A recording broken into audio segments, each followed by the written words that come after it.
A billionaire stood frozen in a hospital hallway, staring at a woman he'd ignored for 2 years. She wasn't a doctor, she wasn't a surgeon, she wasn't a hospital executive, she was a night shift CNA earning $15 an hour, and somehow, she had just done something that none of his money, influence, or technology had been able to do. She had saved his son's life. Not once, not twice, but every single month for the last 2 years. The shocking part, she never knew whose life she was saving, and he never knew she existed. For years, Julian Fairfax believed he understood what it meant to help people.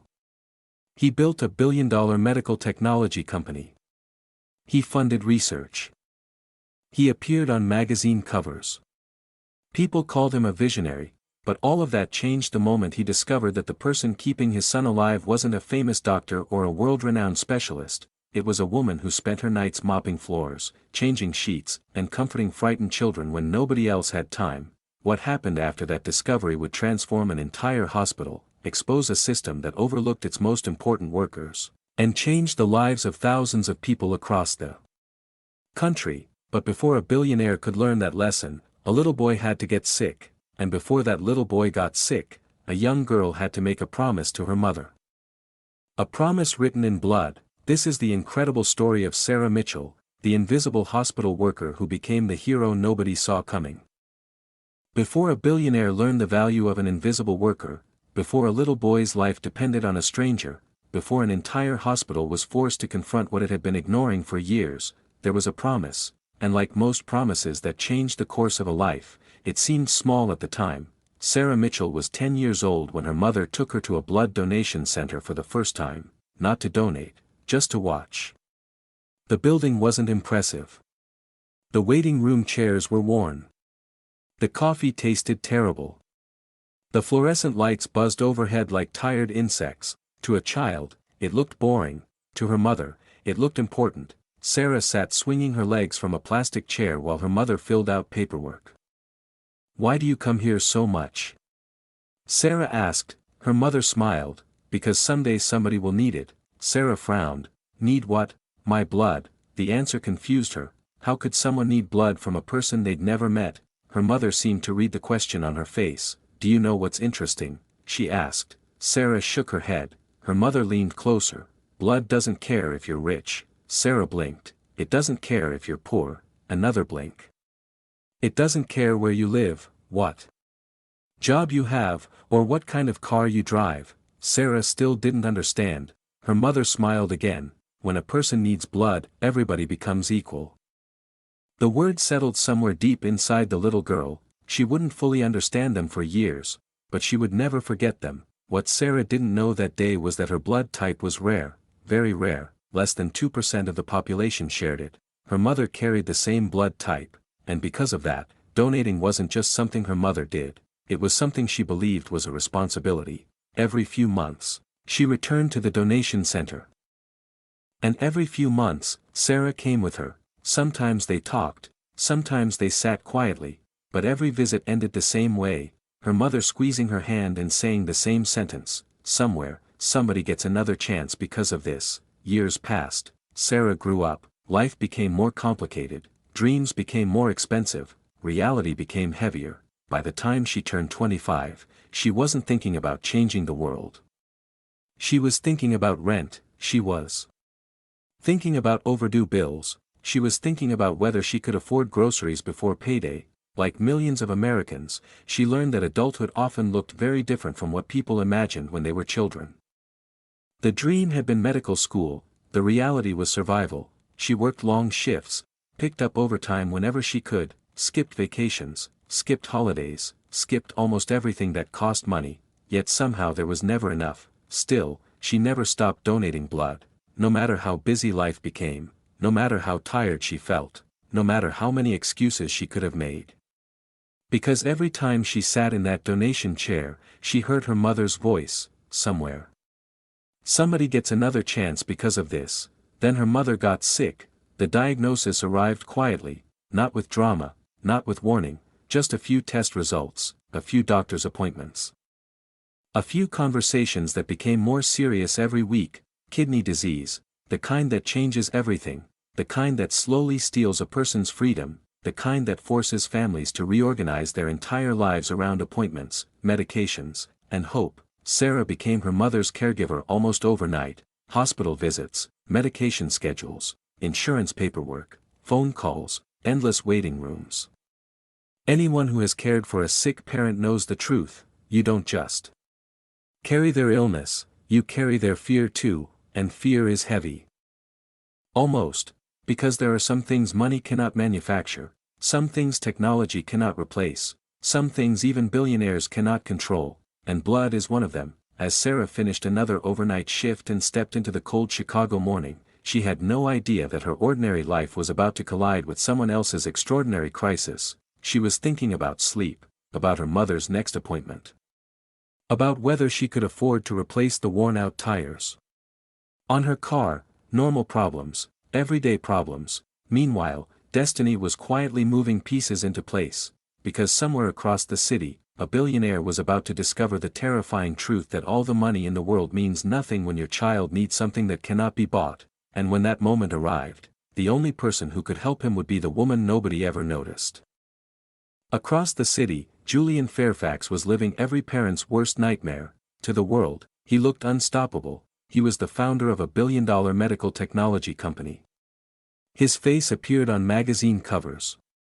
Investors followed his every move.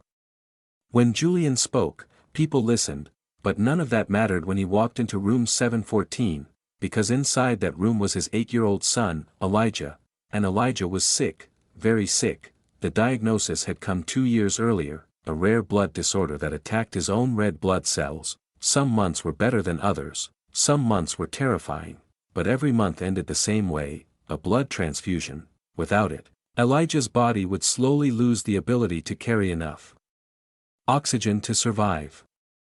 For 2 years, blood donors had kept him alive, anonymous people, strangers, people whose names Julian would never know. At first, he never thought much about them. The hospital always had blood available, the treatments always happened, the system always worked, until one winter morning when it didn't. Julian arrived at the hospital expecting another routine transfusion. Instead, he found doctors rushing through hallways, phones ringing non-stop, faces filled with concern. Something was wrong, very wrong. Dr. Rebecca Mbeki met him outside Elijah's room. For the first time since they'd met, she looked worried. "We have a problem," she said. Julian's stomach dropped. "What kind of problem?" The doctor hesitated. "The hospital doesn't have enough compatible blood." For a moment, Julian thought he had misheard her. "What do you mean you don't have enough blood?" "We've contacted neighboring hospitals. We're searching every available registry. We're doing everything we can." Julian stared at her. His company used artificial intelligence to solve complex medical problems. He had access to world-class resources. He could charter private jets, fund research, call senators, move mountains, yet none of that could create a single bag of blood. For the first time in years, Julian felt powerless. Inside the room, Elijah sat on his bed drawing pictures, too young to understand the danger, too young to understand that somewhere in the city, strangers were searching for the one thing that could keep him alive. As Julian watched his son color quietly, a frightening thought entered his mind: what if they didn't find it in time? And while doctors searched desperately for a donor, a woman finishing the night shift had no idea her phone was about to ring. At 5:12 that morning, Sarah's phone rang. She had just finished a 12-hour shift and was getting ready for bed. The call came from the hospital blood center. The child needed her blood type, urgently. Sarah didn't ask questions. She never did. She got dressed, drove across town, and sat in the same donation chair she'd sat in dozens of times before. An hour later, she was done. A single bag of blood. Nothing extraordinary. At least that's what she thought. She went home, slept for a few hours, and returned to work that night. Meanwhile, in room 714, Elijah received the transfusion. His color improved, his breathing steadied. The crisis passed. Julian thanked the doctors. The doctors thanked the blood bank, and the blood bank thanked an anonymous donor. Nobody mentioned Sarah, nobody knew her name. For the next 2 years, the same thing happened again and again. Whenever Elijah needed blood, Sarah answered the call. She never met him, never saw his face, never knew she was saving the son of a billionaire. To her, he was simply a child who needed help, but eventually, secrets have a way of coming to light, and one cold morning, Julian Fairfax was about to discover the identity of the person who had been keeping his son alive all along. For 2 years, Julian Fairfax had one question: who was saving his son? The donor's identity remained protected by hospital policy.